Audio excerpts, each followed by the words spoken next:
Patricia Ruiz, mis compañeros Nicolás Longas y Ángela Ramírez. Somos estudiantes de Contaduría Pública de cuarto semestre de la Corporación Universitaria Minuto de Dios. De esta manera damos inicio al conversatorio sobre estabilidad laboral y contratos de trabajo. La contratación laboral se rige por dos maneras, la pública y la privada. La contratación del sector público tiene las características que se rige por el decreto 1083 del 2015. Esa contratación se hace a través de nombramientos. Se cumplen con 40 horas semanales, tienen beneficios salariales, bonificaciones, auxilios de alimentación y transporte. Tienen 3 primas al año. La prima de Navidad, que es una prima completa, y a mitad de año se les da la prima de servicios. Adicional a eso tienen una prima de vacaciones y también les pagan horas extras. Para complementar nuestro tema de la contratación del sector público, tenemos al doctor Camilo Pineda. Él es el abogado de nuestra empresa. Bueno, muy buenas tardes. Básicamente, en materia de estabilidad laboral, cuando se quiere saber cómo está esa materia, tanto en el sector público como en el sector privado, es importante mencionar cuáles son las formas de vinculación laboral que tienen las personas con el Estado.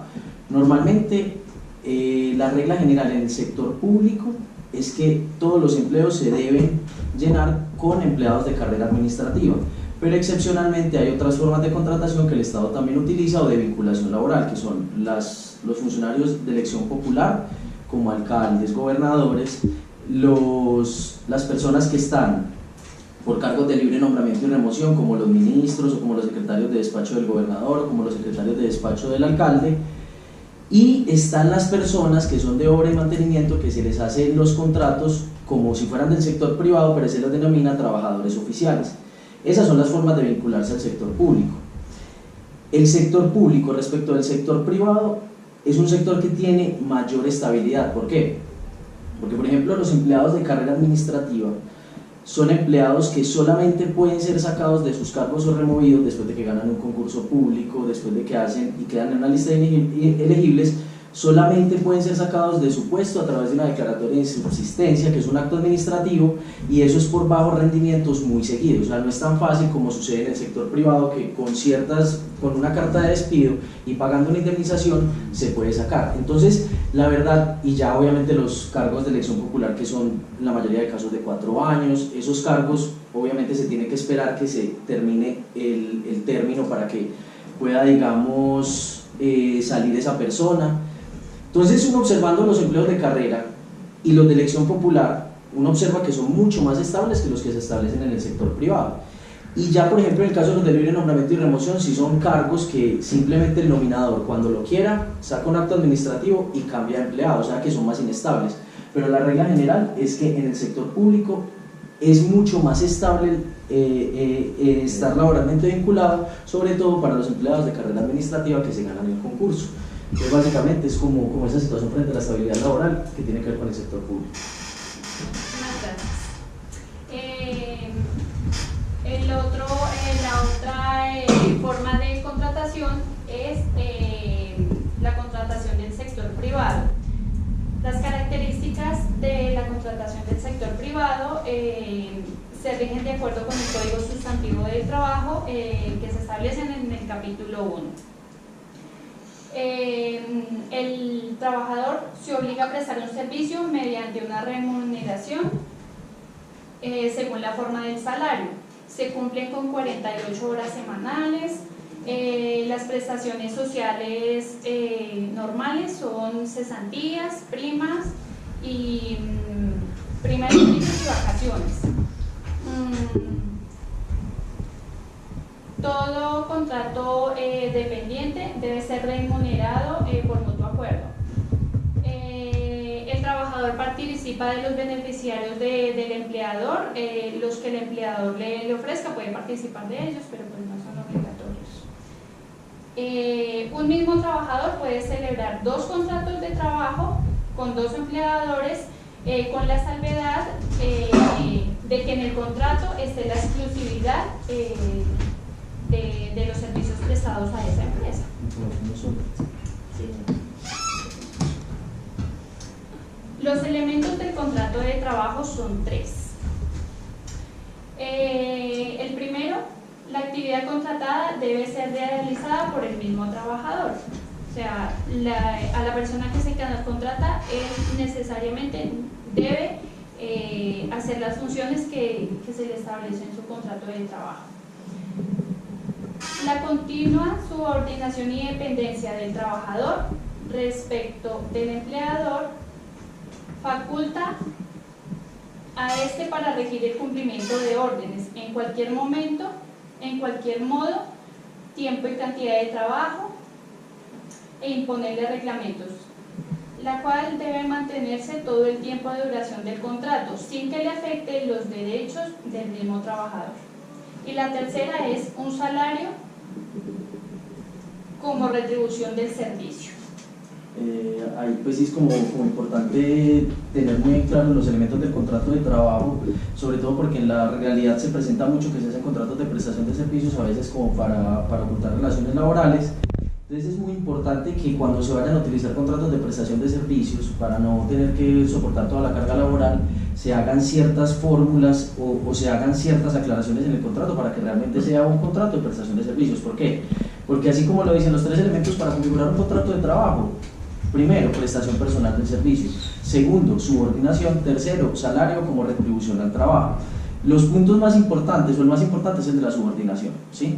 Eso siempre pasa en un contrato laboral. Entonces, cuando se vaya a hacer un contrato de prestación de servicios que sea válidamente como tal, lo que se tiene que hacer es establecer en el mismo contrato que no va a haber subordinación, que la persona puede prestar el servicio a través de otra persona, que no se tiene que someter a los reglamentos internos de trabajo, que no tiene horario y demás.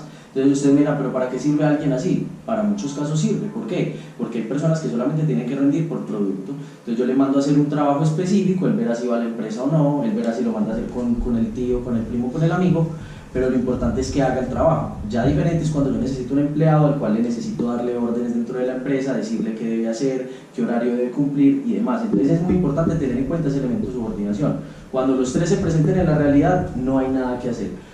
No hay nada que hacer porque la realidad prima sobre las formas, y yo aún pudiendo haber firmado un contrato de prestación de servicios y cumplía personalmente, si hacía personalmente el trabajo, estaba subordinado y recibía un salario, es contrato laboral. Cuéntame. Así se den los 3 elementos que están ahí escritos y no hay algo por escrito, se da en contrato laboral. Totalmente. El artículo 53 de la Constitución establece el principio de la primacía de la realidad sobre las formas, es decir, así no haya contrato o así haya un contrato que esté diciendo lo contrario de lo que pasa en la realidad en la relación laboral, ese contrato se entiende por no escrito, o esa realidad, así no esté regulada bajo un contrato, se puede demostrar. Se entiende que es un contrato de trabajo. Es un contrato de así trabajo no haya nada firmado. a término indefinido, porque cuando no se pacta, se entiende que el contrato es a término indefinido y, o sea, se entiende que hay contrato. Y la forma para probarlo, ¿cuál es? A través de testimonios. Uno dice, ¿cómo lo pruebo? A través de testimonios. Otra pregunta. Lo que pasa es que la mayoría de esos contratos que son por prestación del servicio se presentan en asesorías, ya sean contables, Sí, jurídicas o en el caso ocupacional, con el tema de seguridad social en el trabajo. Hablando por experiencia propia, que conozco unos casos, en algunas partes no les genera como un horario, o sea, no tienen como un horario, sino tienen unas actividades que cumplir. Exacto. O sea, que el horario ahí no les ponen un horario fijo, No, es decir, exacto, estas exacto, actividades la las necesito organización. cada día es para cada mes. Totalmente, totalmente. Por ejemplo, claro que yo realizo con varias empresas que tengo las asesorías, entre esas esta, simplemente yo les presto mi servicio de asesoría continua y permanente sobre asuntos jurídicos. Yo no tengo que ir a la empresa, pero si quiero voy. Yo no tengo que cumplir un horario, no me dan órdenes, sino que me dicen, mire, hay esto para hacer y yo lo hago. Tengo esta duda, yo la resuelvo. Eso es, o sea, son contratos, pero ¿qué pasa en la práctica? Muchas veces por intentar bajar prestaciones sociales no se pagan, se hacen contratos de prestación de servicios para maquillar contratos laborales y eso termina siendo más gravoso para las empresas. Por eso la recomendación es, si yo quiero hacer un contrato de prestación de servicios, y saltarme, o sea, por así decirlo, el pago de tantas prestaciones sociales que implica un contrato laboral, lo tengo que dejar muy bien establecido en el contrato y establecer que no hay subordinación, que no hay cumplimiento de reglamentos, que no hay órdenes, que no hay horario, y que si la persona quiere puede mandar, por ejemplo, si yo no estoy yo me quiero ir de paseo por mi contrato de prestación de servicio, yo lo tengo que cumplir, pero puedo mandar a otro abogado y hoy estaría otra persona haciendo lo que yo hago normalmente. Entonces esa es la ventaja y esa es la esencia de ese contrato de prestación de servicios. Todo lo demás que implique prestación personal, que implique una subordinación o que implique un salario, que se reúnan esos tres, siempre va a ser contrato laboral, siempre. Entonces ahí está como el punto más importante de ese elemento del contrato. Listo, muchas gracias. Entonces, la clasificación de los contratos de trabajo en el sector privado, tenemos como 4 principales. Es el término fijo, el contrato a término indefinido, el contrato por labor u hora o el trabajo accidental, ocasional o transitorio. Ay, bueno, sí, de ahí les puedo agregar también algo pues con eso, de pronto si tienen alguna duda respecto de esos tipos de contratos. ¿Cuál sería la diferencia entre por labor de obra y el... A ver, ahí están cada uno, vamos explicándolo y lo vamos mirando. Listo, entonces, las modalidades de contratación. El contrato a término fijo tiene las características que es inferior a un año necesariamente, que se rige por el artículo 46 del Código Sustantivo del Trabajo y el artículo 28 de la Ley 789.